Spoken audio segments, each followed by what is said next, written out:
Professor Chatterjee, Mr. Saito, ladies and gentlemen, thank you very much for giving me this opportunity to come here and speak to you today on the topic of globalizing Indian thought. Now, when you have a term like globalizing Indian thought, it can actually be read in two different directions. It could be outward and inward. So the outward could be taking Indian thought and globalizing it, spreading Indian thought. And it could also mean taking the world and ideas from the rest of the world and making Indian thought more globalized. Now both of these have happened through thousands of years, and the Indian civilization you see today, the world you see today, is the result of both these processes. And this is still continuing. And you will see, as I will get into, that there is a third process that we also need to think about. And I'm going to spend most of my time about that, but before that, let me tell you a little about the first two. Now, of course, as many of you may be well aware, that India was, for much of human history, the world's largest economy. It was also a hub of enormous cultural, intellectual activity as well. And many of these ideas spread around the world. Of course, very famously, the ideas of Buddhism and Hinduism, etc., spread far and wide. Much of Central Asia, East Asia ended up adopting either Hinduism or Buddhism. Korean history, for example, begins literally with the marriage of a local prince to a princess from all the way in Ayodhya.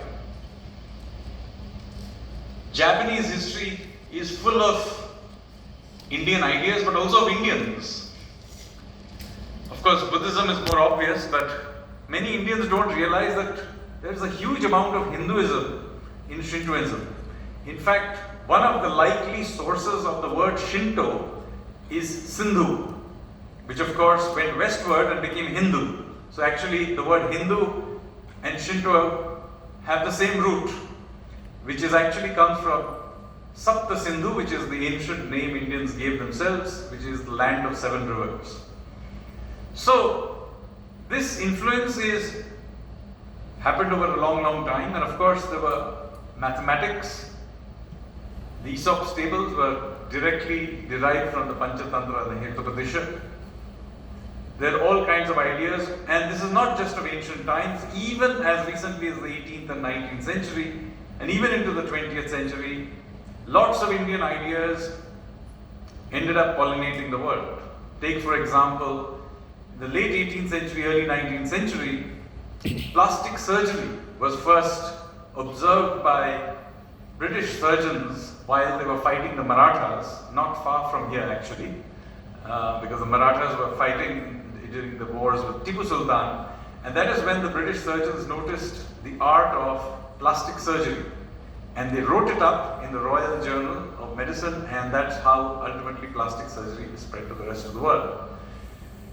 Right into the 20th century, ideas from the Upanishads and the Vedantic literature pollinated much of modern quantum mechanics.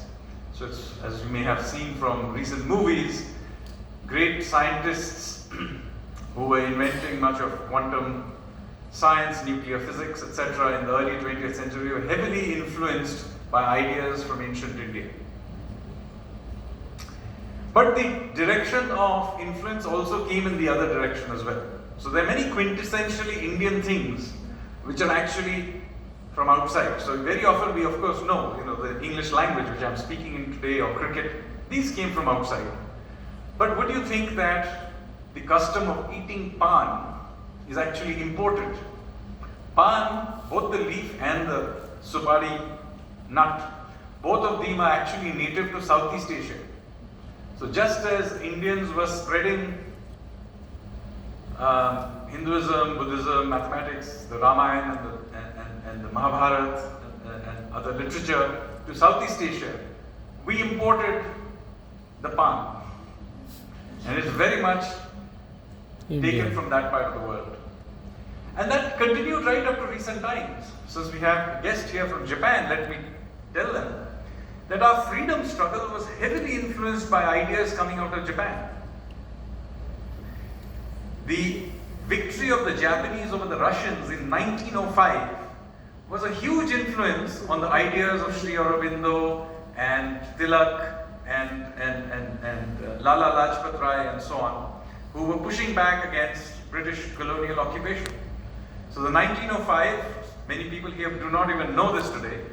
In 1905, the Japanese defeated the Russian Empire. And this was the first time since the 18th century that an Asiatic power had defeated a European power and had enormous influence across Asia. And just as an aside, since you are from IIM Kozhikode, the previous time that an Asiatic power had defeated a European power was from your state. It was when Travancore defeated the Dutch in the 1730s.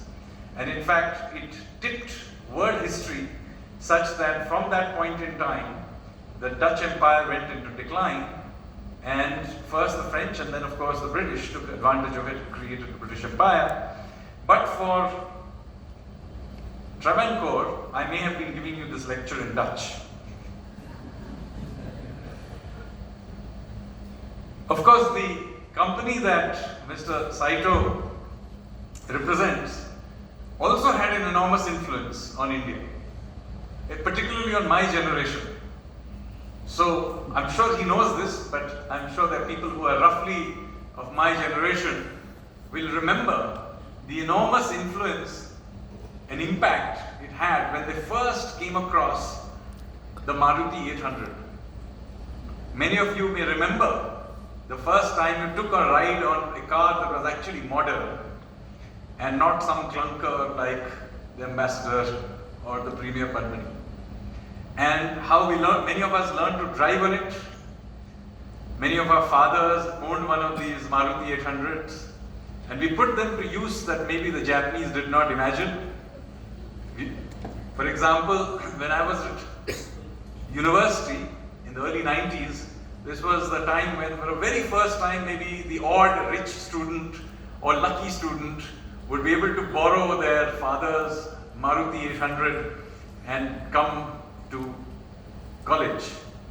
So on those days, the treat was to open the back of the Maruti 800 and cram in about 15 people with at least 4 people hanging out of the back with their legs out and drive around Delhi University. So, as I said, foreign influence comes in many ways. This was one of them. Now, as I said, the influence of the globalizing of Indian thought has happened in both directions. But there is a third way in which India now needs to participate. We are now already the world's 5th largest economy. In fact, if you calculate it in PPP terms, we are already the world's 3rd largest economy. And in the next 18 months, we will, in dollar terms, grow to be larger than Germany. In about 3 years' time, we will be larger than Japan.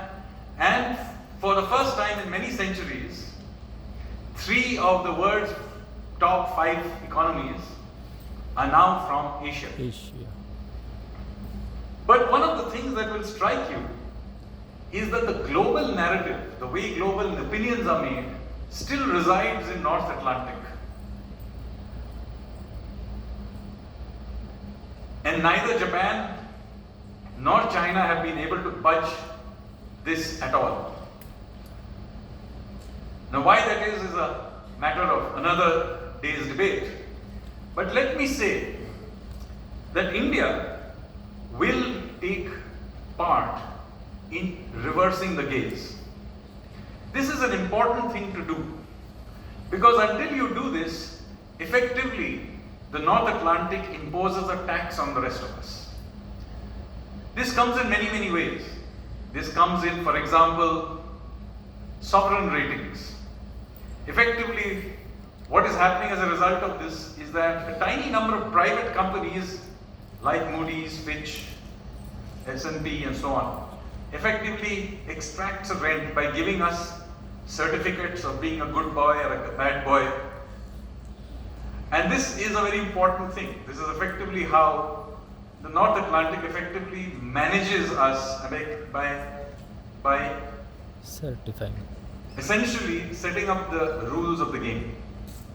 This is also true, for example, in the way we now have the ESG norms being formed. Many of you may be familiar with what it is. ESG is the Environment, Social and Governance norms.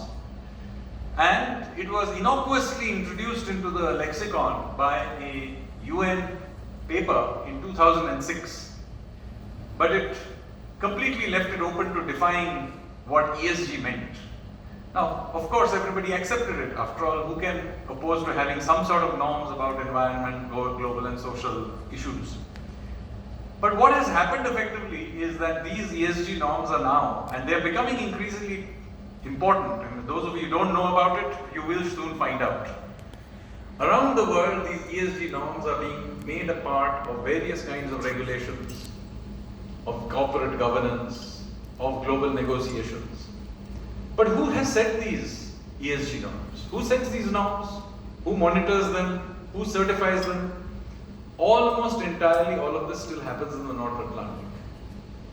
And this is why it is now time that globalizing Indian thought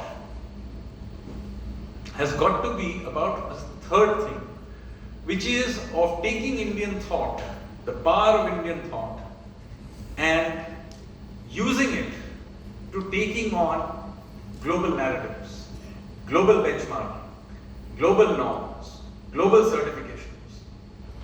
It is important that Indian rating agencies take on and provide sovereign ratings for the world. It is important that Indian agencies do credit ratings of the world. It is important that Indians and Indian agencies set norms for ESG and give out certifications for the rest of the world. You see, unless we do this, we will end up with the rather absurd situation where we top the obesity index of the world and come at the bottom of the hunger index in the world. We've got to decide, are we obese or are we hungry? The reason we end up with this absurd combination of categories is because we let somebody else judge us. And one thing is to push back and criticize other people's methodologies. But do remember that no narrative is ever replaced by a critique. It is always replaced by another narrative. So one part of globalizing Indian thought has to be not merely to critique existing global thought, but to insert ourselves into that conversation. With that, let me stop and hand it back to you. Thank you very much.